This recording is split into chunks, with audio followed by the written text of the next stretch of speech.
দুনিয়াতে আমি যেদিকে তাকাই, অথই নিয়ামতে ডুবে আছি সবাই। পাক পাখালির গানে শুনে তসবিহ কলরব, তসবিহ কলরব। আল্লাহ আমার রব, এই রবই আমার সব। আসসালামু আলাইকুম প্রিয় দর্শক, আপনারা যারা দেশে আছেন প্রবাসে, সবাইকে জানাই অনেক অনেক প্রীতি ও শুভেচ্ছা। শুরু হলো আন্টিবাই আয়োজিত এবং লাভ হলো নিবেদিত জুমাবারের লাইভ অনুষ্ঠান আপনার জিজ্ঞাসা। আপনাদের সাথে আছি আমি জয়নুল আবেদিন আজাদ, আর আপনাদের মনে জাগা প্রশ্নের জিজ্ঞাসার সরাসরি জবাব দিচ্ছেন বিশিষ্ট আলেম ডক্টর মোহাম্মদ সাইফুল্লাহ। আসসালামু আলাইকুম ওয়া রাহমাতুল্লাহি ওয়া বারাকাতুহু। প্রিয় দর্শক, গতকাল বৃহস্পতিবার রাজধানীর বনানীতে একটি বহুতল ভবনে ভয়াবহ অগ্নিকাণ্ডে বহু মানুষ হতাহত হয়েছেন। আমরা নিহতদের মাগফিরাত কামনা করছি, আহতদের দ্রুত আরোগ্য প্রার্থনা করছি, শোক সন্তপ্ত পরিবারগুলোর প্রতি জানাচ্ছি সমবেদনা। মহান আল্লাহ তাদের ধৈর্য ধরার তৌফিক দিন।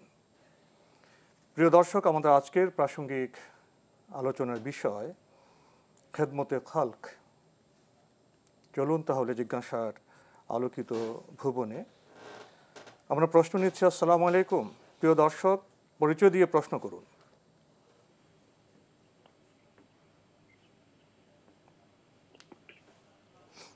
দর্শক লাইনে আছেন? জি, আসসালামু আলাইকুম। ওয়ালাইকুম আসসালাম, পরিচয় দিয়ে প্রশ্ন করুন। ইমন বলছিলাম। জি ভাইয়া বলুন। জি, আমার তিনটা প্রশ্ন। আমার প্রথম প্রশ্ন হচ্ছে, বাংলাদেশে বিভিন্ন জায়গায় বিভিন্ন সময় আগুন লাগে, যেমন গতকালকে বসুন্ধরা, গুলশান, এগুলো বনানীতে অনেক আগুন লাগছে। তো এগুলা মনে করেন এই আগুনগুলো লাগার তো কোনো কারণ ছিল না, তো সেক্ষেত্রেও কারণ লেগে গেছে। তো সেক্ষেত্রে আমার প্রশ্ন হলো, এটা কি আল্লাহর কোনো গজব না কি অন্য কোনো আল্লাহর কোনো লানত, এই জন্য এই আগুনগুলো লাগতেছে বারবার, মানে বাংলাদেশে বিভিন্ন জায়গাতে আগুন লাগতেছে? আর 2 নম্বর প্রশ্ন হচ্ছে, আল্লাহর রহমত বা আল্লাহর সাহায্য পাওয়ার জন্য মানুষের কি করণীয় বা কি উপায় আল্লাহর সাহায্য পেতে পারি আমরা, আমাদের মনের আশা পূর্ণ হবে বা আমরা সাহায্য পাবো আল্লাহর কাছ থেকে? আর 3 নম্বর প্রশ্ন হচ্ছে, আল্লাহর কাছে আমি সবসময় একটা দোয়া করি, দোয়াটা হলো আল্লাহুম্মা জুকনাল হোসনাল খাওয়াতিন, আল্লাহুম্মা জুকনাল হোসনাল খাওয়াতিন। হে আল্লাহ, আমার চেষ্টা যাতে ভালো হয়। কারণ একজন মানুষের সারা জীবন ভালো কাজ করতে হয়, চেষ্টা যদি ভালো না হয় তাহলে যে জীবনে মারা গেলে তার কোনো আর উপায় থাকবে না।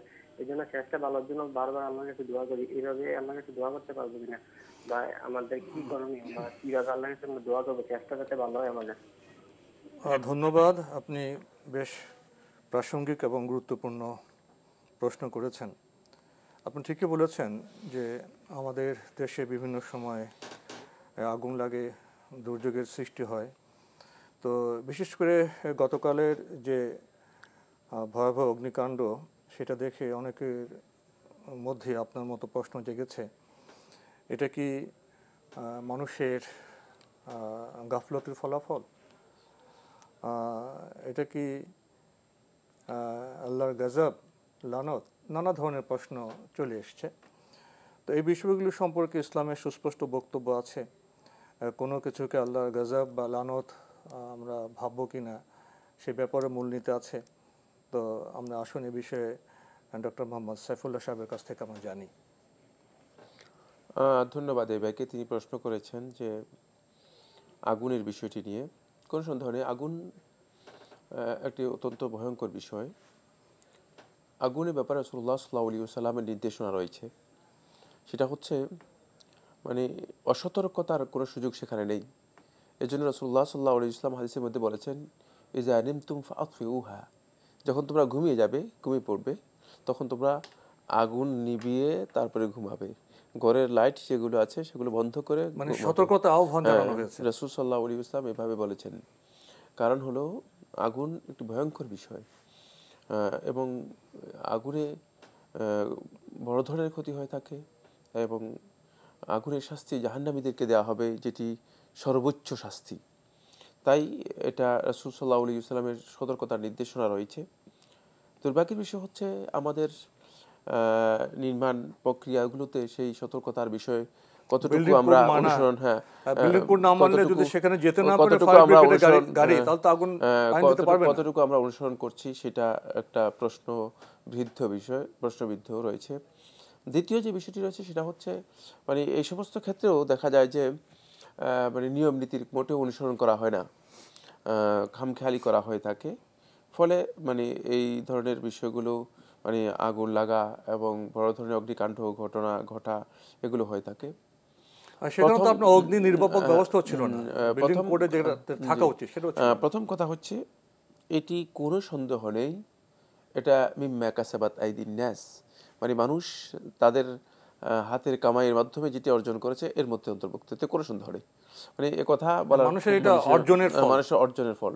সেখানে খামখেয়ালি হোক, ত্রুটি বিচ্যুতি হোক, নিয়ম শৃঙ্খলা লঙ্ঘন হোক, মানে যেটাই হোক না কেন এখানে বিচ্যুতির বিষয় রয়েছে। এবং এটা যহরা আল ফাসাদু ফিল বাররি ওয়াল বাহরি বিমা কাসাবাত আইদিন নাস, আল্লাহ সুবহানাহু ওয়া তাআলা বলেছেন এগুলো মানুষের মানে এই ক্ষতি মানুষ নিজের হাতের কামাই, মানুষের নিজেদের অর্জন, নিজেরাই এই কাজটি করেছে, এটা কোনো সন্দেহ নেই। বাকি এই সমস্ত কাজ এর মাধ্যমে আল্লাহ রাব্বুল আলামিন বান্দাদের সতর্ক করেন, বান্দাদেরকে অবশ্যই সতর্ক হতে হবে। মানে যাদের মানে এই যারা এই মুসিবতের মাধ্যমে গ্রস্ত হয়েছে, আমরা কোনো সন্দেহ নেই তাদের সমবেদনা জ্ঞাপন করছি, কিন্তু পাশাপাশি এটাও আমরা বলবো যে এই মুসিবতকে সামনে রেখে মানে সবাইকে সতর্ক হতে হবে, আত্মসমালোচনা করতে হবে যে মুসিবত এটা মানে তাদের জন্য এসেছে, আমাদের জন্য আসবে না, এ ধরনের চিন্তা করার সুযোগ নেই। যে আমরা এই চিন্তা করলাম যে এরাই মুসিবতগ্রস্ত হয়েছে, আমরা মুসিবতগ্রস্ত হব না, বরং এই মুসিবতের মাধ্যমে আল্লাহ সুবহানাহু ওয়া তাআলা এই ছোট ছোট যে মুসিবতগুলো দিয়ে থাকেন এগুলো মুসিবত, এগুলো আযাব নয়। আযাব হচ্ছে ভয়ঙ্কর বিষয়, আযাব কঠিন অনেক বড় বিষয়, এবং যদি আযাব আল্লাহ রাব্বুল আলামিনের অবতরণ হয় তাহলে ধ্বংস অনিবার্য হয়ে যায়, পুরো জনপদ সেখানে বিপর্যস্ত হয়ে যায়, একটা জনপদের সবকিছু ধ্বংস হয়ে যায়। সুতরাং এই যে মুসিবত মানে বালা মুসিবত যেগুলো আছে সেগুলো যখন মানে আল্লাহ সুবহানাহু ওয়া তাআলা দেখান অথবা আল্লাহ রাব্বুল আলামিন এগুলো দেন, তখন বান্দাদেরকে সতর্ক করেন যাতে করে বান্দাগণ আল্লাহ রাব্বুল আলামিনের নির্দেশনার ব্যাপারে সতর্ক হতে পারে। আজকে আসলে আমরা যদি দেখি, ভালো করে বিবেচনা করে দেখব যে হেন কোনো অপরাধ নেই, হেন কোনো মানে অপকর্ম নেই, অবাধ্যতা নেই যেগুলো আসলে আমাদের মধ্যে আজকে হচ্ছে না, সব কিছুর মধ্যে আমরা জড়িয়ে আছি, জুলুম, নির্যাতন, অশ্লীলতা, তো সকল প্রকার অত্যাচার, জুলম, সকল প্রকার মানে অপকর্ম, খারাপ কাজ, অবাধ্যতা, মানে বলা গেলে এগুলো আমাদের মধ্যে রয়েছে। ফলে এগুলোর জন্য আল্লাহ সুবহানাহু ওয়া তাআলা কোনো সন্দেহ নেই আল্লাহর বান্দাদেরকে অবশ্যই সতর্ক করবেন। আমরা অল্প কিছুদিন আগে মানে আপনারা জানেন যে চকবাজারে বড় ধরনের অগ্নিকাণ্ড হয়েছে, চুরিহাট্টায়, মানে বড় ধরনের অগ্নিকাণ্ড হয়েছে। মানে সেখান থেকে আমরা কি শিক্ষা নিয়েছি? মানে অগ্নিকাণ্ড হয়েছে শুধুমাত্র এতটুকু যে কিছু লোক মারা গিয়েছে, কিছু লোক আফসোস করেছে, হতাশা, যাদের আত্মীয় স্বজন মারা গিয়েছে তারা হয়তো কান্নাকাটি করেছে, কিন্তু সেখান থেকেও আমরা সত্যিকার শিক্ষা নিতে পারিনি, আমরা প্রত্যাবর্তন করে আসতে পারিনি, আল্লাহ তাআলার কাছে প্রত্যাবর্তন করে আসতে পারিনি। ঠিক মানে এই ধরনের অগ্নিকাণ্ড বা এই ধরনের মুসিবত থেকে আমাদের শিক্ষা নেওয়ার বিষয় রয়েছে। এটা আল্লাহ রাব্বুল আলামিন আল্লাহর বান্দাদেরকে সতর্ক করার জন্য, সজাগ করার জন্য আল্লাহ সুবহানাহু ওয়া তাআলা বান্দাদেরকে এই ধরনের মানে বালা মুসিবত দিয়ে থাকেন। এটা আল্লাহ সুবহানাহু ওয়া তাআলা বলেছেন, ওয়ালানাবলুওয়ান্নাকুম বিশাইইম মিনাল খাউফি ওয়াল জু' ওয়া নাকসিম মিনাল আমওয়ালি ওয়াল আনফুসি ওয়াত তামারাত। কোরআনে কারীমে স্পষ্ট করেছেন এইভাবে আল্লাহ সুবহানাহু ওয়া তাআলা বালা মুসিবত দেবেন এবং বালা মুসিবতের মাধ্যমে বান্দাদেরকে সতর্ক করবেন। সুতরাং এটি আল্লাহর পক্ষ থেকে বড় ধরনের একটা মুসিবত আমাদের কারণেই হয়েছে, কোনো সন্দেহ নেই। প্রিয় দর্শক, আপনি আরও প্রশ্ন করেছেন, তা আল্লাহর রহমত পাওয়ার জন্য আমাদের করণীয় কাজ কি হতে পারে? এটি ব্রড কোশ্চেন, মানে অনেক বড় প্রশ্ন করেছেন। আল্লাহ রাব্বুল আলামিনের রহমত যদি কেউ পেতে চান, তিনি কোনো সন্দেহ নেই আল্লাহ রাব্বুল আলামিনের প্রথম কাজ হচ্ছে আল্লাহর বান্দা হিসেবে আল্লাহ রাব্বুল আলামিন তার উপর যে দায়িত্বগুলো দিয়েছেন, যেগুলো মাফতারাদাল্লাহু আলাইহি, মানে আল্লাহ সুবহানাহু ওয়া তাআলা যে সমস্ত ইবাদতগুলো তার উপর ফরজ করেছেন সেগুলো প্রথমে আদায় করতে হবে, কারণ এর মাধ্যমে মূলত আল্লাহর বান্দা সবচেয়ে বেশি আল্লাহর নৈকট্য লাভ করতে পারে।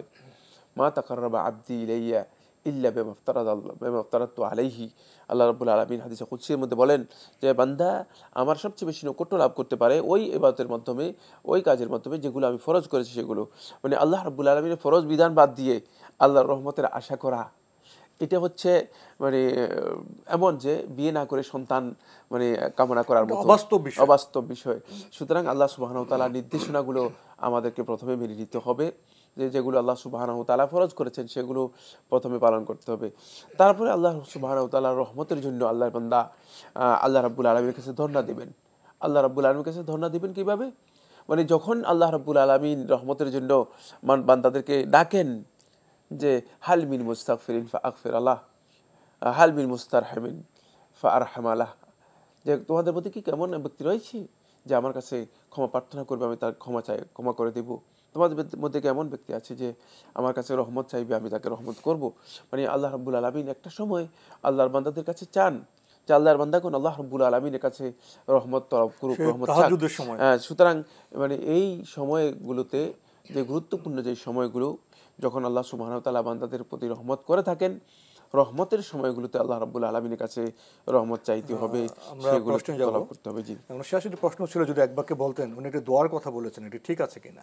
যে কোনো ধরনের দোয়া যদি আপনি করতে চান, মানে যে জায়েজ রয়েছে না জায়েজ নয়, এই ধরনের দোয়ার জন্য শর্ত নয় যে, মানে দোয়ার জন্য এটা শর্ত নয় যে দোয়ার লফজ হাদিস দ্বারা সাব্যস্ত হতে হবে। লফজ বুঝাতে পারলাম, দোয়ার যে টেক্সটটা রয়েছে, বক্তব্যটা রয়েছে, এই বক্তব্য হাদিস দ্বারা সাব্যস্ত হতে হবে, এটা দোয়ার জন্য শর্ত নয়।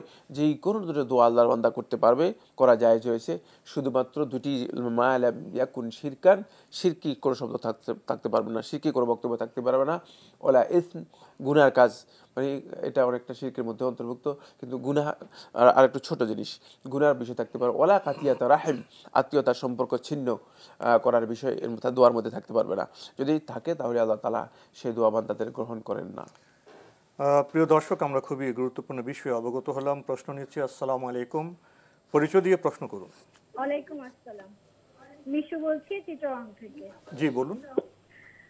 প্রতি রাতে তাকাসুর সূরা তাকাসুর পড়ার কি কোনো ফজিলত আছে জানাবেন? দ্বিতীয় প্রশ্ন,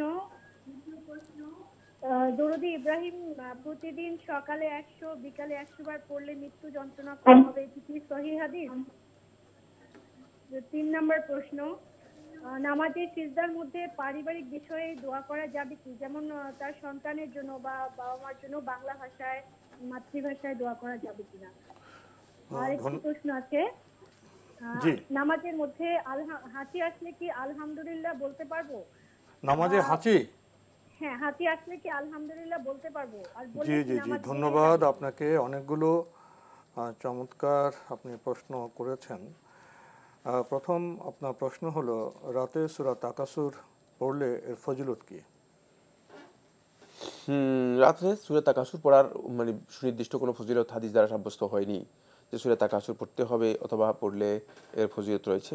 এই মর্মে যে বর্ণনাগুলো মানে উল্লেখ করা হয়ে থাকে, ফজিলতের সবগুলোই আসলে সহি কোনো মানে সনদের মাধ্যমে সাব্যস্ত হয়নি বা সহি কোনো হাদিসের কিতাবের মাধ্যমে, সূত্রের মাধ্যমে আসেনি। উনি আরও প্রশ্ন করেছেন, দরুদ ইব্রাহিম এটা সকালে 100 সন্ধ্যায় 100 পড়লে মৃত্যু যন্ত্রণা থেকে বাঁচা যেতে পারে, এমন তথ্য ঠিক আছে? না, এই হাদিসটিও সনদের দিক থেকে শুদ্ধ নয়। তবে মানে এর অর্থ আবার এটা বোঝার সুযোগ নেই যে মানে কেউ যদি সকাল মানে 100 বার দরুদ ইব্রাহিমী পড়েন এবং বিকেলে 100 বার দরুদ ইব্রাহিমী পড়েন, তাহলে এতে তিনি সওয়াব পাবেন, কোনো সন্দেহ নেই। কিন্তু এটাকে ওই হাদিস অথবা সুন্নাত অথবা ফজিলতের বিষয় মনে করার বিষয়টি হাদিস দ্বারা সাব্যস্ত হয়নি। ওইভাবে শুদ্ধ নয়, তাহলে একটা ফজিলত তো আছে, তিনি অবশ্যই এর সওয়াব পাবেন, কোনো সন্দেহ নেই। মানে এই বিষয়গুলো আমাদেরকে বুঝতে হবে যে আমরা যখন কথা বলবো তখন মানে যে টেক্সটটা মানে আমরা নিজেরা আবিষ্কার করেছি, যেটি রাসূলুল্লাহ সাল্লাল্লাহু আলাইহি ওয়াসাল্লাম বলেননি, এমন বক্তব্য যদি কেউ দিয়ে থাকেন তাহলে বলবো যে এটা হাদিস দ্বারা সাব্যস্ত হয়নি। এর অর্থ এই নয় যে এই ইবাদত তিনি করতে পারবেন না, ইবাদত তো করতে পারবেন, কারণ যদি কেউ সারা 24 ঘন্টা যদি তিনি দরুদ পড়েন তাহলে তার জন্য দরুদ পড়া জায়েজ রয়েছে। রাসূলুল্লাহ সাল্লাল্লাহু আলাইহি ওয়াসাল্লাম সহিহ হাদিস দ্বারা সাব্যস্ত হয়েছে। রাসূল সাল্লাল্লাহু আলাইহি ওয়াসাল্লাম সাহাবীকে অনুমতি দিয়েছেন যে মানে পুরো সময়টা সে দরুদের জন্য আল্লাহ রাসূল সাল্লাল্লাহু আলাইহি ওয়াসাল্লামের দরুদ পড়ার জন্য কি করেছেন, গ্রহণ করেছেন। সুতরাং এটি যদি কেউ মনে করে থাকে এটি ইবাদত, মানে আল্লাহ রাসূল সাল্লাল্লাহু আলাইহি ওয়াসাল্লামের দরুদ পাঠ করা এটি ইবাদত, এবং এই দরুদ মানে এত মানে গুরুত্বপূর্ণ ইবাদত যে এর ফজিলতের বিষয়ে মানে 5-6টা হাদিসের গ্রন্থ লেখা হয়েছে ভিন্ন, আর প্রত্যেকটি হাদিসের কিতাবের মধ্যে মূলত এর ফজিলতের উপর কি রয়েছে, অধ্যায় বা চ্যাপ্টার অথবা পরিচ্ছেদ রয়েছে। বাকি মানে এই ফজিলত রাসূল সাল্লাল্লাহু আলাইহি ওয়াসাল্লামের সাহাবায়ে কেরাম সালফে সালিহিন যেভাবে লাভ করেছে সেই পদ্ধতিতে কি করতে হবে, অর্জন করার চেষ্টা করতে হবে। নিজেদের খাহেশ মতো নিজেরা তৈরি করে নিলাম। যেমন আমাদের মধ্যে একদল লোক আছে তারা নিজেরা নিজেদের খাহেশ মতো দরুদকে মানে বিভিন্ন মানে ফরম্যাটে নিয়ে গেছে। কেউ মিলাদে নিয়ে গেছে, কেউ জশ্নে জুলুসে নিয়ে গেছে, কেউ ওই ধরনের না, মানে এর ফরম্যাট নিজে আবিষ্কার করার কোনো বৈধতা নেই। কারণ তাহলে আমরা নিজেরা ইবাদত আবিষ্কার করা শুরু করব। আর ইবাদত আবিষ্কার করা শুরু করার অর্থই হচ্ছে দিন থেকে বেরিয়ে যাওয়া, আস্তে আস্তে দিন থেকে বেরিয়ে যাওয়া। খুবই সহজ কথা, খুবই সহজ কথা। একটু বিবেক দিয়ে আমরা যদি বিবেচনা করি আমরা বুঝতে পারবো বিষয়টি।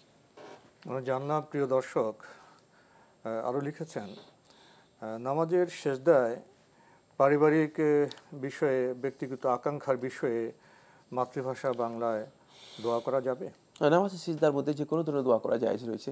দোয়া আপনি পারিবারিক বিষয় করতে পারেন, দোয়া ব্যক্তিগত বিষয় করতে পারেন, মানে দোয়া তো আল্লাহ তাআলার কাছে চাওয়া।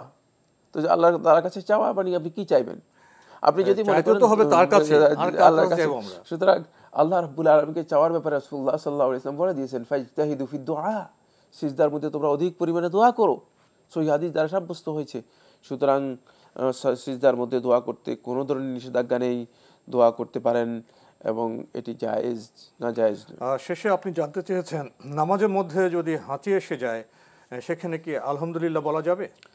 সালাতের মধ্যে যদি হাসি আসে তিনি আলহামদুলিল্লাহ বলবেন না, কিন্তু যদি তার অনিচ্ছাকৃত আলহামদুলিল্লাহ এসে যায় মানে হ্যাঁ তাহলে কিন্তু তার সালাত নষ্ট হবে না, সালাত নষ্ট হবে না। বিষয়টি মানে একটা হচ্ছে ইচ্ছাকৃতভাবে তিনি আলহামদুলিল্লাহ বলা, কারণ সালাতের মধ্যে ইচ্ছাকৃতভাবে এমন কোনো জিনিস বৃদ্ধি করা জায়েজ নেই যেটা মানে সালাতের সাথে সঙ্গত, সালাতের সাথে সঙ্গত, এটা ইচ্ছাকৃতভাবে বৃদ্ধি করা জায়েজ নেই। কিন্তু অনিচ্ছাকৃতভাবে যদি এসে যায় আর সেটা যদি সালাতের মানে সঙ্গত বিষয় হয় তাহলে এর মাধ্যমে সালাত ফাসিদ হবে না। আমরা জানলাম প্রিয় দর্শক প্রশ্ন নিচ্ছে। আসসালামু আলাইকুম, পরিচয় দিয়ে প্রশ্ন করুন। ওয়ালাইকুম, আমি রুবিনা বলছিলাম। ওয়ালাইকুম আসসালাম। আমরা ওয়ালাইকুম আসসালাম বলবো। জি বলুন। আমার দুইটা ছেলে, এক বড়টার বয়স 19 বছর, ছোটটার 9 বছর। তে আগে আমাদের একটু আর্থিক সমস্যা ভালো ছিল। আমি আকিকা সম্পর্কে আমার কোনো ধারণা ছিল না অতটা। জি জি। আমার আকিকা দেওয়া হয়নি, কিন্তু অনেকদিন থেকে আমরা কুরবানি দিই। তে এখনো কুরবানিটা দিই, কিন্তু কেউ কেউ বলে আকিকা না দিলে কুরবানি হবে না। তা এটা কি এখনো কি আকিকাটা দেওয়া কি জরুরি, নাকি এটা কুরবানির সাথে কোনো সম্পর্ক আছে কিনা এটা জানতে চাচ্ছিলাম। জি জি। আর আমার হাজবেন্ড বলে যে একটা গরু কিনলে আমরা, আমার দুইটা ছেলে আমরা দুইজন, এটা হবে কিনা। আরেকটা প্রশ্ন ছিল যে এই প্রশ্ন আমরা বুঝতে পারিনি, আপনি গরু কিনলে দুইজন, প্রশ্নটা কি? না মানে আমার স্বামী, আমার দুইটা ছেলে, তিনজন আর আমি। তাই আমার স্বামী বলে যে ওই ওরা আমার দুইটা ছেলে স্বামী ওই যে 6 ভাগ আর আমারটা 7 ভাগ। তাই এইভাবে দিলে একটা গরু দিয়ে দিলে হবে কিনা আকিকাটা? 7 ভাগ এক গরু? হ্যাঁ। জি জি। আর আকিকা, আচ্ছা ঠিক আছে। আর কোনো প্রশ্ন আছে আপনার? আরেকটা প্রশ্ন আছে। জি। আরেকটা প্রশ্ন হচ্ছে আমাদের মধ্যে যে মুরব্বীরা যখন মারা যায় হিসাব করে 40 দিনের দিনে 40 করা হয়, ওই অনুযায়ী ধারাবাহিকভাবে বছর বছরে করে। তো এইটা কি মৃত ব্যক্তির কোনো উপকার আছে কিনা বা এইটা করা যায়? জি ধন্যবাদ আপনাকে, আপনি অনেকগুলো গুরুত্বপূর্ণ প্রশ্ন আপনি করেছেন। আপনার প্রথম প্রশ্ন যে আপনার দুই ছেলে, একজনের বয়স 19 আর একজন 9 বছর, আকিকা দেননি। তো এখন কেউ কেউ বলছেন যে আকিকা না দিলে কোরবানি হবে না, আবার এখন আপনি গরুর সাথে কোরবানি, ছেলের আকিকা এগুলো সব মিলিয়ে দিতে চাচ্ছেন, এগুলো ঠিক আছে কিনা? প্রথম কথা হচ্ছে মানে 19 এবং 9 বছর তাদের বয়স যেটা উল্লেখ করেছেন, এখান থেকে বোঝা যাচ্ছে যে তাদের মানে আকিকার যে নির্দিষ্ট সময় রাসূলুল্লাহ সাল্লাল্লাহু আলাইহি ওয়াসাল্লাম সুন্নাহ অনুযায়ী বলা হয়েছে, মানে সেই সময় তাদের পার হয়ে গেছে, অতিক্রম করে গিয়েছে। সেক্ষেত্রে এখন তাদের আকিকা করার খুব প্রয়োজন নেই। এই মাসআলার মধ্যে আলেমদের দ্বিমত থাকলেও বিশুদ্ধ বক্তব্য হচ্ছে আকিকা করার প্রয়োজন নেই। শেখ মুখতাসার আল ফিকহের মধ্যে শেখ ইব্রাহিম আত-তুওয়াইজিরি হাফিজাহুল্লাহ তাআলা তিনি এটাকে তারজিহ দিয়েছেন এবং এটাই অধিকাংশ আহলুত তাহকিক মুহাক্কিক উলামায়ে কেরামের বক্তব্য, যে মানে আকিকার সময় শেষ হয়ে যাওয়ার পরে আকিকা করার প্রয়োজন নেই। যেমন জোহরের ওয়াক্ত যখন শেষ হয়ে যায়, মানে এখন তিনি জোহরের ওয়াক্ত শেষ হয়ে গেলে জোহরের সালাত আদায় করতে পারেন নাই, মানে করেন নাই, তাহলে তিনি জোহরের সালাত আদায় করতে পারেন নাই, শেষ হয়ে গিয়েছে, মানে মানে এর সময় শেষ হয়ে গেছে, নির্ধারিত যে সময় ছিল। আর আকিকার বিষয়ে ওলামা কেরাম কেউ বলেন না এটা ওয়াজিব বাধ্যতামূলক, মানে বেশিরভাগ ওলামা কেরাম বক্তব্য হচ্ছে এটি সুন্নাত মুআক্কাদা, মানে যে কোনো কারণে যদি আর্থিক কারণে মানে কেউ যদি করতে না পারেন এতে তার কোনো ধরনের অসুবিধা নেই। আপনি সেটা উল্লেখ করেছেন যে আর্থিক কারণে হয়তো করতে পারেননি, কিন্তু আকিকার সাথে কোরবানি কোনো সম্পর্ক নেই। আকিকা মানে না দিলে যে কোরবানি হবে না এই বক্তব্য মানে মোটেও শুদ্ধ নয়। যারা এই ধরনের বক্তব্য দিচ্ছেন তারা আন্দাজ অনুমানের উপর কথা বলছেন। আকিকা এবং কোরবানি ভিন্ন বিষয় এবং ভিন্ন মাসআলা, সম্পূর্ণ ভিন্ন পার্ট দুইটা। কোরবানি হচ্ছে আযযাবহু লিল্লাহি সুবহানাহু ওয়া তাআলা, আল্লাহ রাব্বুল আলামিনের জন্য মানে জবেহ করা আল্লাহর বান্দা, মানে আল্লাহর বিধানকে সুনির্দিষ্ট ফি আইয়ামিন মানে মালুমাত, সুনির্দিষ্ট কিছু দিনের মধ্যে, মানে এর বাইরে জবে করলে এটা কোরবানি হবে না কোনোদিন। মানে আপনি যদি মানে 9 তারিখ মানে জিলহজের 9 তারিখ জবে করেন তাহলেও কোরবানি হবে না। আপনি যদি আবার জিলহজের 14 তারিখ জবে করেন তাহলেও কোরবানি হবে না। অথচ জিলহজের 9 তারিখ হ্যাঁ ওইটা ওই সময়ের মধ্যে, সুতরাং মানে এটা নির্ধারিত। আর আকিকা মানে এটা রাসূল সাল্লাল্লাহু আলাইহি ওয়াসাল্লাম বলেছে ইউআক্কু আনহু ইয়াউমা সাবিহি, 7ম তারিখে আকিকা করার বিষয়টি। এর মধ্যে আরেকটি হাদিস আয়েশা রাদিয়াল্লাহু তাআলা থেকে সুনান তিরমিজির মধ্যে এসেছে, হাদিসের সনদের বিতর্ক রয়েছে, সনদটি শুদ্ধ নয়। মানে যাই হোক, মানে কেউ কেউ বলেছেন যে মানে গ্রহণ করা যেতে পারে, সেটা হচ্ছে মানে যদি কেউ 7 তারিখ করতে না পারে 14 তারিখে করবে, 14 তারিখে না পারলে 21 তারিখে করবে, অথবা পরবর্তী মানে পরবর্তী যখন মানে শিশু মানে অবস্থা থাকবে সেই অবস্থায় মানে যখনই সময় পাবে তখনই করে দিবে, এরপর যখনই সময় পায় সাথে সাথে করে দিবে। কিন্তু যদি এমন হয় যে মানে তার মানে আকিকা সময় একেবারেই শেষ হয়ে গিয়েছে, মানে বয়স হয়ে গিয়েছে, তাহলে আর আকিকা করার বিষয়টি মানে অত বেশি গুরুত্বপূর্ণ নয়। এবং কারণ এটা বাধ্যতামূলক ফরজ বিষয় নয় যে এটা করতেই হবে, যে কোনো সময়, মানে এই ব্যাপারে রাসূলুল্লাহ সাল্লাল্লাহু আলাইহি ওয়াসাল্লামের নির্দেশনা মানে সাব্যস্ত হয়নি। আচ্ছা, আরেকটি বিষয়, কেউ যদি কোনো কারণে আকিকা করতে না পারেন তার কি কোরবানি হবে না? ওটা তো হবে, বলে দিয়েছি যে কোরবানি তো হবে, কোরবানির সাথে কোরবানি তো অবশ্যই হবে। আরেকটি বিষয় আপনি তো স্পষ্ট করে দিয়েছেন যে আকিকা কোনো ওয়াজিব বিষয় নয়, কেউ যদি তার সামর্থ্যের কারণে বা কোনো কারণে করতে না পারেন এতে তার কোনো গুনাহ হবে না, কিন্তু আকিকার যে ফজিলত সেখান থেকে তো মাহরুম হবে না। আকিকার ফজিলত সম্পর্কে বলবেন? আমি ওয়াজিব বিষয় নয় বলেছি, ঠিক আছে, কিন্তু এটার গুরুত্ব আছে। মানে ওয়াজিবের আলেমদের মধ্যে ইখতিলাফ রয়েছে এই মাসালার মধ্যে। ওয়াজিবও বলেছেন একদল উলামায়ে কেরাম, এমনকি মানে ওয়াজিবের বক্তব্য খুব মানে দুর্বল, কথা বলা মানে সঠিক নয়। কিন্তু আমরা বলেছি যে মানে অধিকাংশ উলামায়ে কেরাম এটাকে ওয়াজিব বলেন নেই। মানে এখানে কিন্তু মানে একটু ভুল হতে পারে, ভুল বুঝতে আসতে পারে। অধিকাংশ উলামায়ে কেরাম এটাকে ওয়াজিব বলেন নেই, সুন্নাতে মুআক্কাদা বলেছেন। কিন্তু মানে এর যে গুরুত্ব এবং ফজিলত মানে এটা অনেক অনেক বেশি। এই কারণে রাসূলুল্লাহ সাল্লাল্লাহু আলাইহি ওয়াসাল্লাম বলেছেন যে নবজাতক মূলত এই আকিকার সাথে মানে নবজাতকের গোটা জীবনটার মধ্যে আবদ্ধ হয়ে থাকবে, তার নিরাপত্তা এবং কল্যাণ এর মধ্যে আবদ্ধ হয়ে থাকবে। মানে এটা যখন আকিকা করা হবে তখন এটা ওপেন হবে। সুতরাং মানে এটি অত্যন্ত গুরুত্বপূর্ণ একটি বিষয়, যেটা রাসূল সাল্লাল্লাহু আলাইহি ওয়াসাল্লাম হাদিসের মধ্যে বলে দিয়েছেন। দুর্ভাগ্যের বিষয় হচ্ছে আমাদের বন্ধুগণ মানে সব কাজ করেন সন্তান হলে, কিন্তু আকিকাটাই করেন না। মানে দেখা যায় যে মিষ্টি করেন, জৌলুস করেন, অনেক টাকা এবং আত্মীয় স্বজনদেরকে দাওয়াত দিয়ে খাওয়াচ্ছেন, তারপরে মিষ্টি বিতরণ করতেছেন, অনেক কিছু করতেছেন, কিন্তু সুন্নাহ এর অনুসরণ না করে যেটা ইবাদত এবং সন্তানের জন্য কল্যাণকর, সন্তানের কল্যাণ এবং জীবনের মানে উন্নতির বিষয়টি, জীবনের মানে মৌলিক যে বিষয়টি এর সাথে জড়িত, মানে সেটা মানে আকিকার সাথে সম্পৃক্ত রাসূল সাল্লাল্লাহু আলাইহি ওয়াসাল্লাম হাদিস দ্বারা বোঝা যাচ্ছে। সুতরাং সেই কাজটি মূলত করেন না, এটা আমাদের আকিকার বিধান সম্পর্কে জ্ঞান না থাকার কারণে। তবে এক্ষেত্রে তিনি যে এটা উল্লেখ করেছেন ওটা আমি বলে দিয়েছি, সেটা হচ্ছে আর্থিক সংকটের বিষয়টি খুবই গুরুত্বপূর্ণ। যার আর্থিক সংকট রয়েছে তার উপর আকিকা করার বিষয়টি বাধ্যতামূলক কিছুই না, তিনি না করলেও কোনো অসুবিধা নেই। আর্থিক সংকট থাকলে তো 2টি ছাগলের বদলে 1টি ছাগল দিলে তো, যদি কেউ সেটা নির্ভর করতেছে মানে আসলেই তার অবস্থার উপর নির্ভর করবে, তিনি আলেমদেরকে জিজ্ঞেস করে নেবেন। আরেকটা বিষয় রয়েছে, মানে আমরা মানে নিজেরাই সিদ্ধান্ত নিয়ে নেই, কোনো আলেমের কাছে আমরা ধারস্থ হই না। মানে ইসলাম মানার জন্য, দ্বীন মানার জন্য আমাদের এটি অত্যন্ত গুরুত্বপূর্ণ বিষয়। মানে আমি আল্লাহর বিধান কিভাবে পালন করব, অথচ আল্লাহর বিধান জানি না, মানে কোনো আলেমের দ্বারস্থও হই না। এই কাজটি অত্যন্ত ভুল কাজ। বিরতিতে যাব, তারা কোনো আরেকটি প্রশ্ন রয়ে গেছে, মুরব্বি মারা গেলে দেখা যায় যে চল্লিশা করা হয়, এগুলি কেমন? না, এই কাজগুলো ইসলামী শরীয়তের বিধান অনুযায়ী সাব্যস্ত হয়নি, চল্লিশা করা ইসলামী শরীয়তের মধ্যে একেবারে একটি বেদাতি কাজ। এবং এই ধরনের কাজ যদি এর মধ্যে কোনো ধরনের কল্যাণ নেই, মানে বেদাত হওয়ার কারণে মানে যিনি করবেন তিনিও গুনাহগার হবেন, আর এর মাধ্যমে যার জন্য করা হবে মানে তিনি যে সওয়াব পাওয়ার কথা ছিল সেই সওয়াব পাবেন না, কারণ গুনার কাজের মধ্যে কোনো সওয়াব নেই, গুনার কাজের মধ্যে কোনো সওয়াব নেই। আমাদের আজকের প্রাসঙ্গিক আলোচনার বিষয় খেদমতে খালক। খেদমত খালক মানে সৃষ্টির সেবা। আসলে আল্লাহ সুবহানাহু ওয়া তাআলা মানুষদেরকে সৃষ্টি করেছেন, এর সুনির্দিষ্ট কারণ আল্লাহ রাব্বুল আলামিন উল্লেখ করে দিয়েছেন। মানুষদের সৃষ্টির উদ্দেশ্য হচ্ছে যে আল্লাহ রাব্বুল আলামিনের মানুষ ইবাদত করবে, আর আল্লাহর ইবাদত করবে এই কারণেই মূলত এই আল্লাহর বান্দাদের জন্য আল্লাহ সুবহানাহু ওয়া তাআলা এই বিশাল যে সৃষ্টি জগৎ রয়েছে এই সৃষ্টি জগৎকে আল্লাহ রাব্বুল আলামিন সৃষ্টি করেছেন। আর এই বিশাল সৃষ্টি জগতের মানে প্রত্যেকের সাথেই মূলত মানুষের হক জড়িত, মানুষের বিভিন্ন হক জড়িত রয়েছে।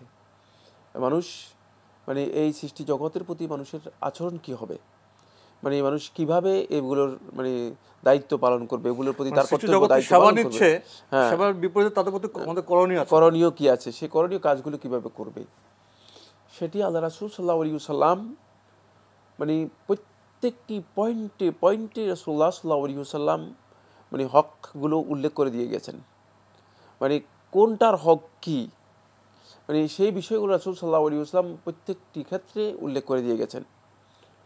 আশ্চর্যের বিষয় যে আমরা যদি হাদিসের কিতাবগুলো দেখি তাহলে দেখব আল্লাহ নবী সাল্লাল্লাহু আলাইহি ওয়াসাল্লাম মানে শুধুমাত্র প্রাণী জগতের মানে জীব জগতের হকের কথা উল্লেখ করেছেন না, বরং রাসূলুল্লাহ সাল্লাল্লাহু আলাইহি ওয়াসাল্লাম দেখতে পাই যে মানে জড়জগতের পর্যন্ত মানে যেগুলোর কোনো প্রাণ নেই, জীবন নেই, জড়জগৎ এগুলোর হকের কথা আল্লাহ রাসূল সাল্লাল্লাহু আলাইহি ওয়াসাল্লাম হাদিসের মধ্যে মানে উল্লেখ করে গিয়েছেন। আর মানুষের হকের কথা তো বলেছেন, মানুষের হকের বিষয়টি তো মানে প্রশ্নই আসে না, মানে স্পষ্ট করা হয়েছে নুসুসের মাধ্যমে, সুস্পষ্ট দলিলের মাধ্যমে। সেখানে আমরা দেখতে পাই রাসূল সাল্লাল্লাহু আলাইহি ওয়াসাল্লাম রাস্তার হকের কথা আলোচনা করেছেন। রাস্তার কি হক আদায় করব আমরা, রাসূল সাল্লাল্লাহু আলাইহি ওয়াসাল্লাম মানে আল্লাহর ইবাদত সালাত, রাস্তায় চলাচলকারী লোকদের মানে চলাচলে বিঘ্ন ঘটবে, কষ্ট হবে, এজন্য রাস্তার কারিয়াতুত তরিক রাস্তার মাঝখানে সালাত আদায় করাকে রাসূল সাল্লাল্লাহু আলাইহি ওয়াসাল্লাম নিষেধ করেছেন। শুধু তাই নয়, বরং ঈমানের সর্বনিম্ন স্টেজ যখন বর্ণনা করতে গিয়েছেন মানে একে একে রাসূল সাল্লাল্লাহু আলাইহি ওয়াসাল্লাম সর্বোচ্চ স্টেজ ঈমানের বর্ণনা করে সর্বনিম্ন স্টেজ যখন বর্ণনা করেছেন তখন রাসূল সাল্লাল্লাহু আলাইহি ওয়াসাল্লাম বলেছেন যে সর্বনিম্ন স্টেজ হচ্ছে ঈমানের মানে রাস্তা থেকে মানুষের জন্য কষ্টকর জিনিস দূর করা, মানে রাস্তায় কোনো মানুষের কষ্ট হতে পারে এমন কোনো জিনিস যদি থাকে সেটাকে দূর করা। একটি বিষয় পেশ করতে চাই, গতকাল যে ভয়াবহ অগ্নিকাণ্ড ঘটলো বনানীতে, সেখানে আমরা দুটি দৃশ্য লক্ষ্য করেছি। সেই ভয়াবহ অগ্নিকাণ্ডের সময় দেখেছি স্থানীয় কিছু লোক আশেপাশে বিশ্ববিদ্যালয়ের ছাত্রছাত্রীরা সে মানুষদের সেবায় এসছেন, একটি মানুষের সেবা বা খেদমতের একটি দৃশ্য দেখেছি। আরেকটা দেখেছি কৌতূহলী কিছু মানুষ এসে ভিড় জমিয়েছেন, তাদের এই অপ্রয়োজনীয় ভিড়ের কারণে ফায়ার ব্রিগেডের যে গাড়ি তারা আসতে পারছে না, সেবার কাজে বিঘ্ন ঘটেছে। এই দুইটি চিত্রকে আপনি কিভাবে মূল্যায়ন করবেন? এটা আসলে খুবই গুরুত্বপূর্ণ বিষয়। সেটা হচ্ছে এই মানে মানুষ স্বেচ্ছায় সহযোগিতা করার মতো যদি স্কোপ থাকে সহযোগিতা করবে, আর যদি সহযোগিতা করার মতো কোনো সুযোগ না থাকে তাহলে সে দূরে থাকবে, বাধা সৃষ্টি করতে পারবে না। কিন্তু যারা আসলে কৌতূহলী আমাদের লোকগুলো মানে এই বিষয়গুলো বুঝে না যে মানে আমার কারণে যে ক্ষতি হচ্ছে, মানে এখানে কমছে, এখানে গাড়ি যেতে পারছে না, ওখানে সেবার কাজ আগুন নেভানোর কাজটা বিলম্বিত হচ্ছে, এখানে আগুন নিভানোর কাজে যারা মানে দায়িত্বশীল রয়েছেন, বিশেষ করে ফায়ার ব্রিগেডের কাজ যারা করতেছিলেন আগুন নিভানোর জন্য, তো যারা কর্মী ছিলেন তাদের কাজের বিঘ্ন হবে এমন কাজ আপনার কৌতূহলের জন্য যদি আপনি করেন তাহলে আপনি অবশ্যই একটা ভুল কাজ করেছেন এবং এই কাজটা সঠিক নয়, মানে এটা মানে বড় ধরনের ভুল কাজ। আর এটাই লক্ষ্য করা গেছে যে কৌতূহলী লোকেরা মানে অপ্রয়োজনীয় ভিড় জমিয়েছে।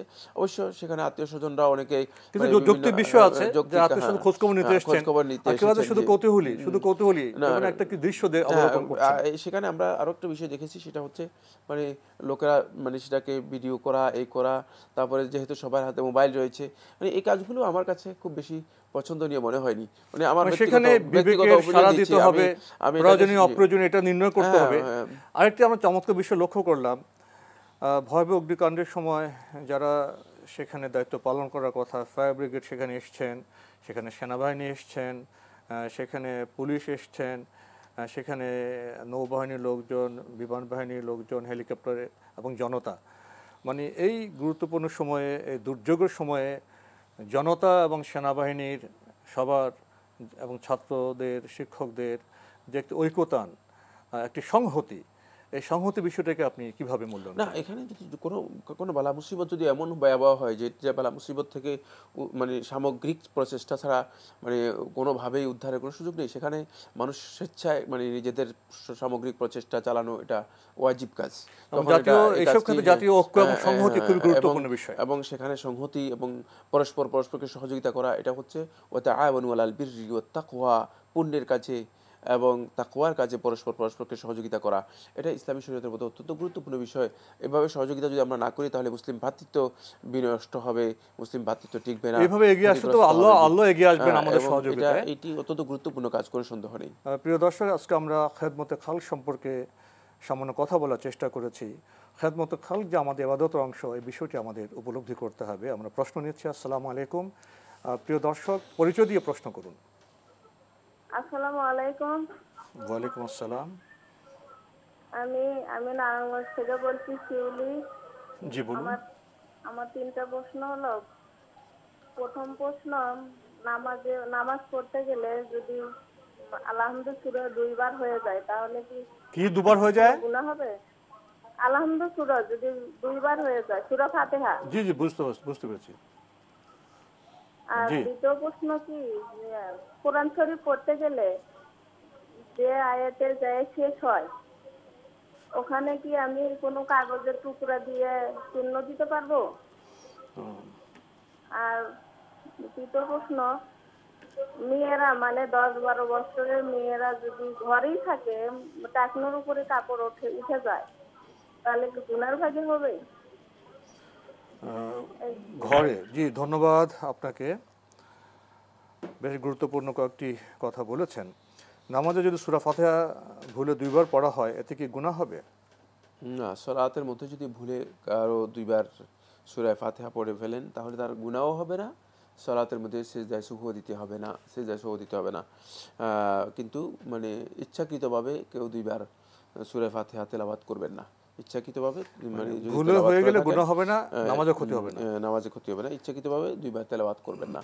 কিন্তু ভুলে যদি 2 বার কেউ তেলাওয়াত করে থাকেন তাহলে তাকে সিজদায় সুহু দিতে হবে না এবং তার গুনাহও হবে না।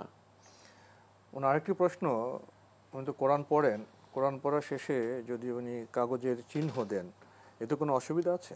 না, এতে কোনো অসুবিধা নেই। আপনি কাগজ দিয়ে মানে কোরআন তেলাওয়াতের জন্য চিহ্ন দিতে পারেন, এতে কোনো ধরনের অসুবিধা নেই, এটি জায়েজ না। ওনার শেষ প্রশ্ন, 10 বছর বয়স্ক কোনো মেয়ে যদি ঘরে থাকে এবং তার টাকনুর উপর কাপড় উঠে যায়, এতে কোনো অসুবিধা আছে? না, টাকনুর উপর কাপড় উঠে গেলে এতে কোনো ধরনের মানে অসুবিধা নেই। এটা ঘরে থাকলে এটি না জায়েজ কিছুই নয়, এটা সতরের মধ্যে অন্তর্ভুক্ত নয়। ঘরে থাকার অবস্থায় তিনি যদি বাইরে যান তখন তার জন্য এটা ডেকে রাখা যায়, ওয়াজিব। আমরা জানলাম। প্রিয় দর্শক, প্রশ্ন নিচ্ছি। আসসালামু আলাইকুম। পরিচয় দিয়ে প্রশ্ন করুন। আমি মীরা। আমার প্রথম প্রশ্ন, মীরা, বাথরুমের দোয়া, ওটা কি আমরা যখন পেশাব পায়খানার জন্য যাব ওটা কি দরজার বাইরে থেকে বলতে হবে না ভিতরে? আর তাছাড়া বলতে শুনি যে বাথরুমে গিয়ে কোনো দোয়া কালাম পড়লে নাকি গুনাহ হবে, কিন্তু অবচেতন মনে আমি দেখি অনেক দোয়া কালাম এসে যায়, এটা কি করব? আর 2 নম্বর প্রশ্ন হলো, নামাজ শেষে নাকি ফরজ সালাতের পরে আয়াতুল কুরসি পড়া উচিত?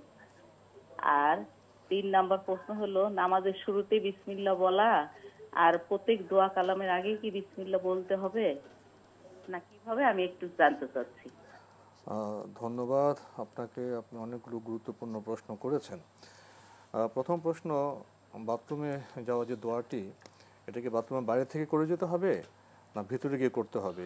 না, মানে আমরা আসলে মানে কোনো বিষয়ে প্রশ্ন করার মানে অবস্থা এমন যে মানে ওই বনি ইসরাইল ইয়াহুদিরা যেভাবে মানে প্রশ্ন করে নিজেদের উপর বার্ডেন করে নিয়েছে, কঠিন করে নিয়েছে, আমরাও ইসলামকে নিজেদের উপর কঠিন করার চেষ্টা করে থাকি। মানে মানুষের প্রবণতা হচ্ছে কোনো জিনিসকে মানে ভয়ঙ্কর ধরনের কঠিন করা।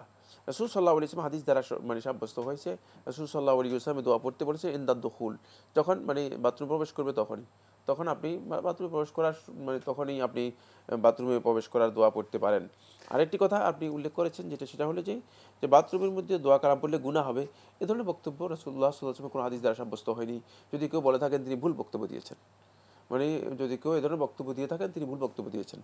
এটা মানে রাসূল সাল্লাল্লাহু আলাইহি ওয়াসাল্লামের সুস্পষ্ট কোনো হাদিস নেই যে রাসূল সাল্লাল্লাহু আলাইহি ওয়াসাল্লাম এই কথা বলেছেন যে মানে বাথরুমের মধ্যে দোয়া কালাম পড়লে গুনাহ হবে, এ ধরনের কথা হাদিস দ্বারা সাব্যস্ত হয়নি। বাকি রাসূলুল্লাহ সাল্লাল্লাহু আলাইহি ওয়াসাল্লাম মানে মানে এটাকে কি বলা হয় তাকে, মানে বাথরুমরত অবস্থায় আল্লাহ নবী সাল্লাল্লাহু আলাইহি ওয়াসাল্লাম আল্লাহ তাআলা জিকির করাটাকে পছন্দ করেননি। বাথরুমরত অবস্থায়, হ্যাঁ বাথরুমরত অবস্থায়, এটাকে মানে আমরা মানে ক্লিয়ার করতে পেরেছি কিনা জিনিসটা বুঝতে। একটা হলো বাথরুমে কোনো দোয়া কালাম করা, আর একটা হলো বাথরুম করা অবস্থায়। বাথরুম করা অবস্থা, হ্যাঁ মানে রাসূল সাল্লাল্লাহু আলাইহি ওয়াসাল্লাম এই অবস্থা অপছন্দ করেছেন। অপছন্দ, হ্যাঁ গুনার কথা বলেন, গুনার কথা বলেন নাই, অপছন্দ করেছেন। এটা তো অস্বাভাবিক। হ্যাঁ এটা এই জন্য, কারণ আল্লাহ রাব্বুল আলামিনের শানের সাথে বিষয়টা সামঞ্জস্যপূর্ণ না, মিলে না, এই জন্য রাসূলুল্লাহ সাল্লাল্লাহু আলাইহি ওয়াসাল্লাম সেটাকে অপছন্দ করেছেন। আমরা আসলে মানে প্রত্যেকটা জিনিসকে মানে যারা ইসলামের মৌলিক মানে বিষয়গুলো রাসূল সাল্লাল্লাহু আলাইহি ওয়াসাল্লাম হাদিসের প্রকৃত যে জ্ঞান রয়েছে সেই জ্ঞান যারা মানে সত্যিকার আহলে হাদিসদের থেকে মুহাদ্দিসদের থেকে নিতে পারে নাই, মানে দেখা গেছে তারাই মানে নিজেদের মন মতো হাদিসের ব্যাখ্যা, নিজেদের মন মতো হাদিসের বক্তব্য, হাদিসের নামে জালজালিয়াতি করছেন। সহিহ হাদিসের মন গড়া ব্যাখ্যা, এটাই হাদিসের নামে জালজালিয়াতি, এটা আরেকটা হাদিসের নামে জালজালিয়াতি, এটা হাদিস বানানো করার মতোই। কারণ রাসূল সাল্লাল্লাহু আলাইহি ওয়াসাল্লাম এই কথা বলেন নাই, এখন রাসূল সাল্লাল্লাহু আলাইহি ওয়াসাল্লামের নামে আমরা চালিয়ে দিলাম, তাহলে তো হবে না। বিষয়গুলো খুব ভালো করে উপলব্ধি করার জন্য চেষ্টা করতে হবে।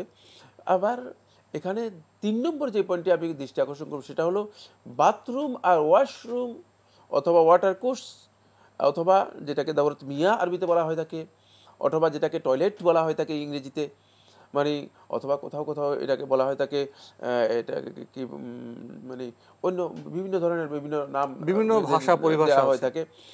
যাই হোক, মানে এটা কিন্তু পুরাটা মানে ওই সব এক জিনিস না, সব এক জিনিস নয়, সব একই জিনিস নয়, মানে একই ছাদের নিচে থাকলেই মানে সবটা একই। যেমন পায়খানার চাইতে টয়লেটটা আরো পরিচ্ছন্ন, টয়লেট থেকে ওয়াটার কার্স আরো ব্যাপক, আরো পরিচ্ছন্ন।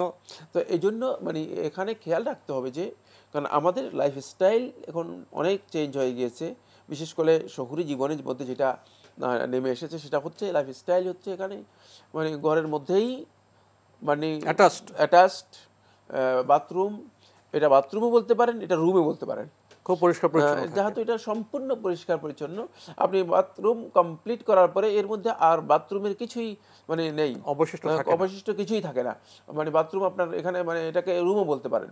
সুতরাং এটা উজুখানা, এটা গোসলের জায়গা, মানে এটা মানে ওয়াশরুম, এটা বেসিন, সাজসজ্জার জায়গা, এটা সাজসজ্জার জায়গা, সবটাই মানে এর মধ্যে আপনি সবকিছু করতে পারেন।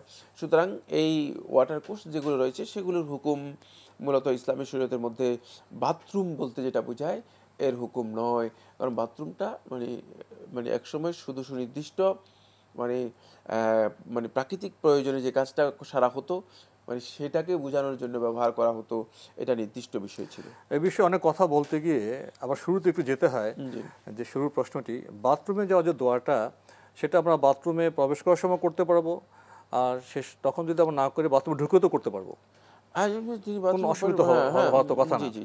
উনি আরেকটি প্রশ্ন করেছেন যে আপনার নামাজ শেষে যে আয়াতুল কুরসি এটা পড়ার কথা, এটা তো কি ফরজ নামাজ শেষে পড়বেন? হ্যাঁ, ফরজ সালাত শেষে আয়াতুল কুরসি পড়ার ব্যাপারে রাসূলুল্লাহ সাল্লাল্লাহু আলাইহি ওয়াসাল্লামের সহিহ হাদিস সাব্যস্ত হয়েছে এবং ফজিলত সাব্যস্ত হয়েছে। সুতরাং ফরজ সালাতের পরে আয়াতুল কুরসি পড়ার বিষয়টি অত্যন্ত গুরুত্বপূর্ণ, এটা আমরা নিয়মিত চেষ্টা করব। উনি আরেকটি প্রশ্ন করেছেন যে বিসমিল্লাহ প্রসঙ্গে, নামাজের শুরুতে বিসমিল্লাহ আর কোথাও বিসমিল্লাহ পড়তে হবে, দোয়ার শুরুতে বিসমিল্লাহ পড়তে হবে? আমি তার প্রশ্ন আসলে স্পষ্ট বুঝতে পারিনি তিনি কি বুঝাতে চেয়েছেন। নামাজের শুরুতে তো উনি বলছেন যে নামাজের শুরুতে বিসমিল্লাহ পড়ি এবং দোয়া নামাজের শুরুতে বিসমিল্লাহ নেই। নামাজের শুরুতে বিসমিল্লাহ কোথায়? নামাজের শুরুতে আল্লাহু আকবার দিয়ে নামাজ শুরু হয়ে থাকে। মানে জানাজাদারি অনেকে জানাজাদারি অনেকে বিসমিল্লাহ না না না, নামাজের মানে শুরু তাকবীরাতুল ইহরামের মাধ্যমে শুরু হবে সালাত, আল্লাহু আকবার আল্লাহু আকবারের মাধ্যমে।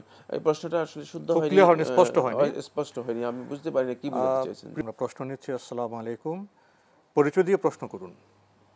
আমার নাম টিপু, আমি ক্যান্টনমেন্ট, ঢাকা ক্যান্টনমেন্ট থেকে বলছি। জি ভাইয়া বলুন।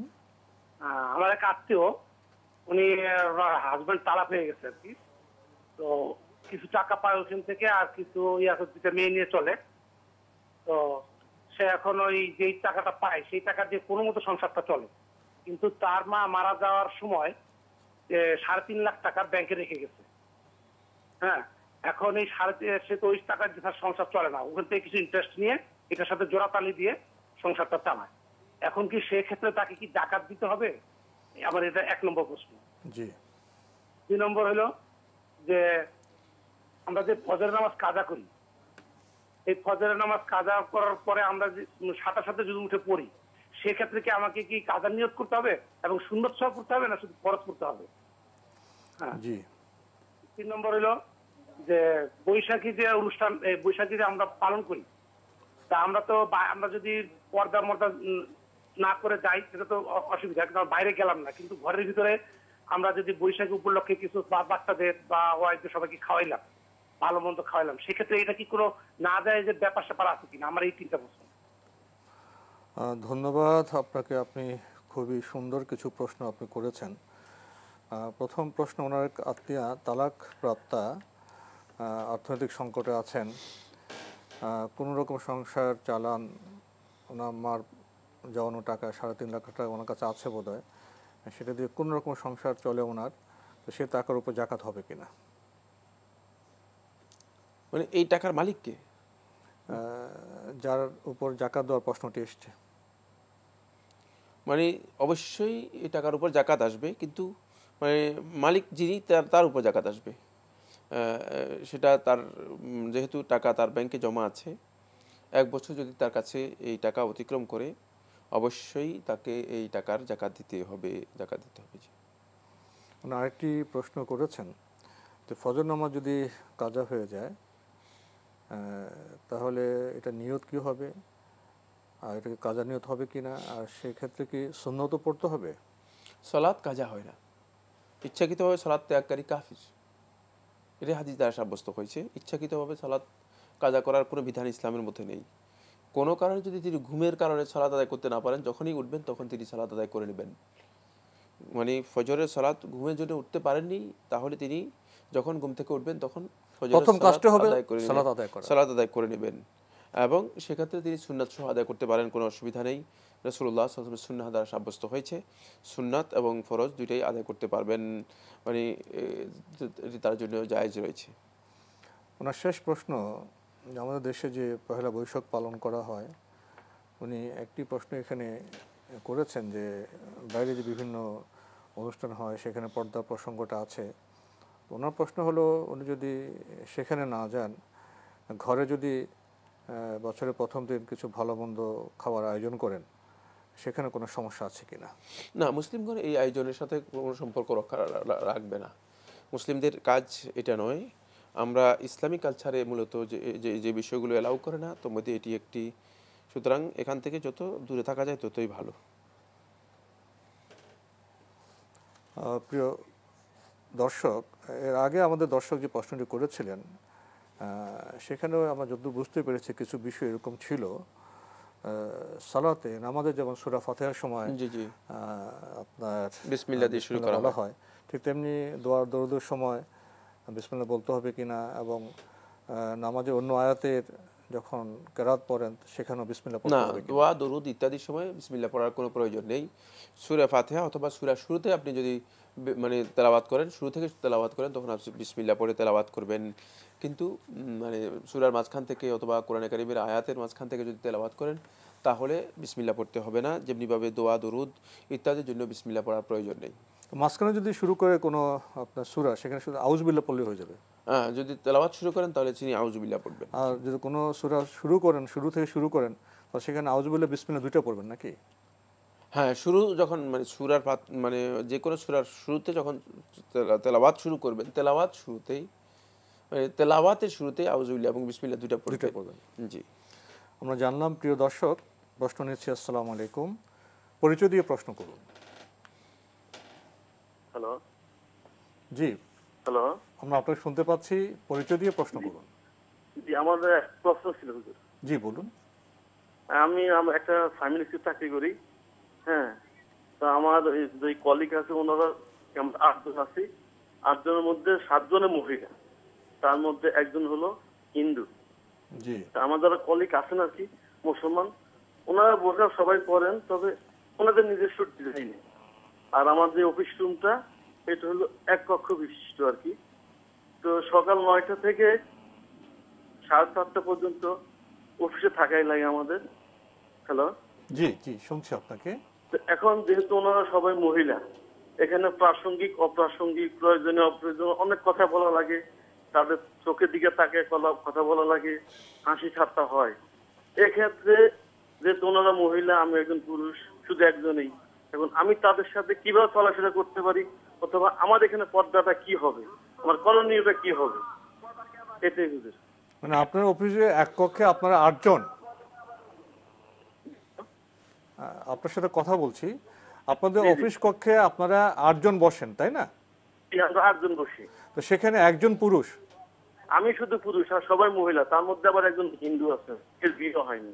না, আমাদের হিন্দু ভাই কি মহিলা না পুরুষ? উনি মহিলা, সবাই মহিলা। ঠিক আছে, বুঝতে পেরেছি। আপনার মূল চিত্রটি এরকম, আপনারা অফিসে চাকরি করেন, একটি কক্ষে আপনারা 8 জন চাকরিজীবী আছেন, তার মধ্যে আপনি একজন পুরুষ আর বাকি 7 জন ভদ্র মহিলা। তো সেখানে কথাবার্তা হয়, হাসি ঠাট্টা হয়। এখন এসে আপনার প্রশ্ন জেগেছে, সেখানে পর্দা বিষয়টা আপনি কিভাবে মেনটেন করবেন? না, ধন্যবাদ এই ভাইকে, তিনি যে প্রশ্নটি করেছেন খুবই গুরুত্বপূর্ণ প্রশ্ন।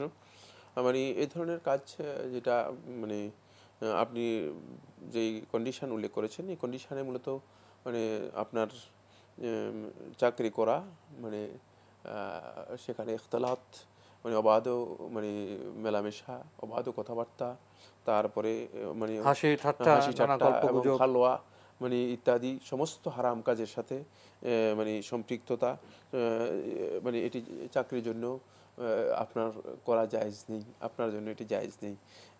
যদি আপনি মানে ইসলামের উপর প্রতিষ্ঠিত থাকতে চান, তাহলে চেষ্টা করুন চাকরি কোথাও পাওয়া যায় কিনা সন্ধান, অথবা কর্তৃপক্ষের সাথে আলাপ করে আলাদা ব্যবস্থাপনা যত দ্রুত সম্ভব মানে চাকরির ব্যবস্থা করুন। আমরা জানলাম। প্রিয় দর্শক, প্রশ্ন নিচ্ছি। আসসালামু আলাইকুম, পরিচয় দিয়ে প্রশ্ন করুন।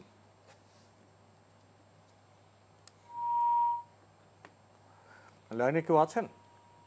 জি জি, লাইনে আছি। জি, আপনার পরিচয় দিয়ে প্রশ্ন করুন। আসসালামু আলাইকুম, আমি আতিউর রহমান যশোর থেকে বলছি। জি, ওয়ালাইকুম আসসালাম, বলুন। আমার দুটো প্রশ্ন। একটা প্রশ্ন হচ্ছে, আমরা সবসময় আজানের জবাব এবং দোয়া পড়ি। খুতবার আগে যে আজানটা হয়, সেখানে কি জবাব এবং দোয়া পড়ার বিধান আছে? একটা প্রশ্ন। দ্বিতীয় প্রশ্ন, এই ছোট মানে বাচ্চা বেলার থেকেই শুনে আসছি জাই নামাজের একটা দোয়া আছে, ইন্নী ওয়াজ্জাহাতু। এখন দেখছি আমার ইমাম সাহেব বলছেন যে না, এটা পড়ার প্রয়োজন নাই। এই দুটো প্রশ্নের জবাব হুজুরের কাছ থেকে চাই। ধন্যবাদ আপনাকে। আপনি বলছেন যে জুমায় খুতবার আগে যে আজানটা হয়, সে আজানের কি জবাব দিতে হবে? হ্যাঁ, এটি আজান, তো আজানের ব্যাপারে যখনই আজান হবে তখন মানে ইজা সামিআতুল মুআজ্জিন ইউআদ্দিন মানে ফাকুলু মিসলা মা ইয়াকুল মুআদ্দিন, তোমরা সেভাবে বলবে যেভাবে মুআজ্জিন বলে। সুতরাং আজান যেহেতু, আজানের জবাব দেয়া এবং আজানের পর দোয়া করা দুটাই হাদিস দ্বারা সাব্যস্ত হয়েছে, করতে হবে এবং করাটা সুন্নাহ, কোনো সন্দেহ নেই। দ্বিতীয় প্রশ্ন, জায়নামাজের দোয়া বলে একটি অভ্যস্ত দোয়া ছিলেন তারা, বলছেন যে এর দোয়ার অস্তিত্ব নেই। আসলে বিষয়টি না, দোয়ার অস্তিত্ব রয়েছে, দোয়ার অস্তিত্ব রয়েছে, কিন্তু আসলে জায়নামাজ এর দোয়া এটা মানে এভাবে নয়, বরং এই দোয়াটি মানে রাসূলুল্লাহ সাল্লাল্লাহু আলাইহি ওয়াসাল্লাম দোয়াউল ইস্তিফতাহ যখন সালাত শুরু করতেন তখন রাসূল সাল্লাল্লাহু আলাইহি ওয়াসাল্লাম পড়তেন। এটা জায়নামাজের দোয়া নয়, এটা হলো তাকবীরাতুল ইহরামের পরে যখন আল্লাহু আকবার বলবে তারপরে রাসূল সাল্লাল্লাহু আলাইহি ওয়াসাল্লাম এই দোয়াটি পড়তেন, ওয়াজ্জাহাতু ওয়াজহিয়া লিল্লাযী ফাতারাস সামাওয়াতি ওয়াল আরদ। তো এই দোয়াটি রাসূল সাল্লাল্লাহু আলাইহি ওয়াসাল্লাম পড়তেন, কিন্তু সেটা পড়তেন কখন? অন্য জায়গায়, অন্য জায়গায়, মানে একটু আকবর হয়ে গিয়েছে। এটা মিস্টেক হয়ে গেছে, হয়তো কোনো আলেম, আল্লাহ তাআলা আমাদের আলেমদেরকে রহম করুন, হয়তো তিনি হয়তো মানে বুঝতে অসুবিধা হয়েছে, নসটা মানে হাদিসের বক্তব্যটা বুঝতে অসুবিধা হয়েছে, ফলে তিনি হয়তো এভাবে বুঝেছেন ব্যাপারটি, এটাকে মানে সালাতের আগে উল্লেখ করে দিয়েছেন, হয়তো সেখান থেকে মানে ওই মানে ফতোয়া এভাবে লোকেরা তাকবীরে তাহরিমার পরে পড়ে, এটা তাকবীরে তাহরিমার পরেই পড়া হচ্ছে সুন্নাহ, কিন্তু এটার অস্তিত্ব নেই, এই কথা সত্য, অস্তিত্ব আছে কিন্তু জানামতে নয়। জি জি, তাকবীরে তাহরিমার পরেই। জি জি জি, আমরা জানলাম। প্রিয় দর্শক, সময়ের কারণে আমরা আজকে আর প্রশ্ন নিতে পারছি না, তবে আপনাদের অবগতির জন্য জানাতে পারি আপনার জিজ্ঞাসা অনুষ্ঠানটি সপ্তাহের রবি, সোম, মঙ্গল, বুধ এই 4 দিন বিকেল 5:30টায় সম্প্রচার হয়ে থাকে। ওইসব অনুষ্ঠানে আপনাদের মনে রাখা প্রশ্ন চিঠির মাধ্যমে, ইমেলের মাধ্যমে পাঠাতে পারেন। আমাদের ঠিকানা পরিচালক আপনার জিজ্ঞাসা, এনটিভি, বিএসএসসি ভবন, 7ম তলা, 102 কাজী নজরুল ইসলাম অ্যাভিনিউ, কারওয়ান বাজার, ঢাকা 1215। ইমেল অ্যাড্রেস আপনার জিজ্ঞাসা @ntvbd.com। প্রিয় দর্শক, এছাড়া আপনারা এনটিভি অনলাইনেও আমাদের প্রোগ্রাম দেখতে পারবেন। ভিজিট করুন www.ntvbd.com। ইউটিউবে এবং আমাদের ভেরিফাইড ফেসবুক পেজে অনুষ্ঠান দেখতে পারবেন। প্রিয় দর্শক, সবশেষে রয়েছে গ্রন্থ পরিচিতি। আমাদের আজকের গ্রন্থের নাম উমর ইবনুল খাত্তাব রাদিয়াল্লাহু তাআলা আনহু। এই গ্রন্থটি মূল লেখক আব্দুল মালিক মুজাহিদ, আর অনুবাদ করেছেন মোহাম্মদ মনজুরুর রহমান।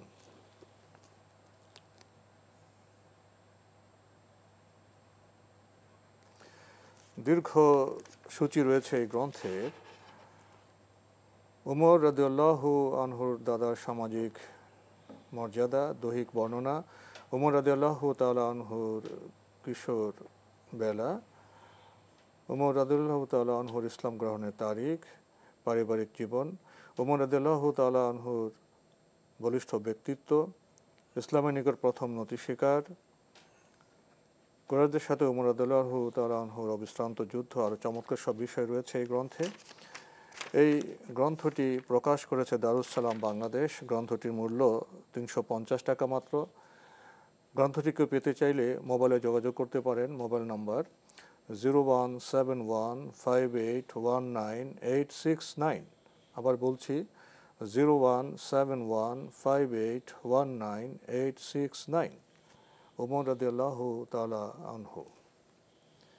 এই চমৎকার গ্রন্থটি এখানে আছে আমাদের হাতে, যদি সংক্ষেপে কিছু বলতেন। ওমর ইবনুল খাত্তাব রাদিয়াল্লাহু তাআলা আনহু এর জীবনীর উপর মূলত এই সংকলনটি। আমরা জানি ওমর ইবনুল খাত্তাব রাদিয়াল্লাহু তাআলার পরিচয় কি, ইসলামে তার কত গুরুত্ব রয়েছে, রাসূলুল্লাহ সাল্লাল্লাহু আলাইহি ওয়াসাল্লাম তার ব্যাপারে কি বলে গিয়েছেন।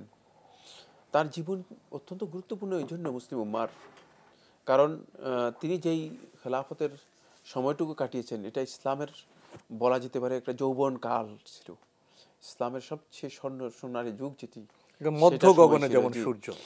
তো সেই মানে সময়টি আসলে ইসলামের ইতিহাসের সবচেয়ে চূড়ান্ত একটি সময় ছিল, যেখানে ইসলামের বিচার ব্যবস্থা, ইসলামের শাসন পদ্ধতি, তারপরে ইসলামের প্রশাসনিক সিস্টেম, এগুলো সব কিছু মানে ডেভেলপ করেছিল।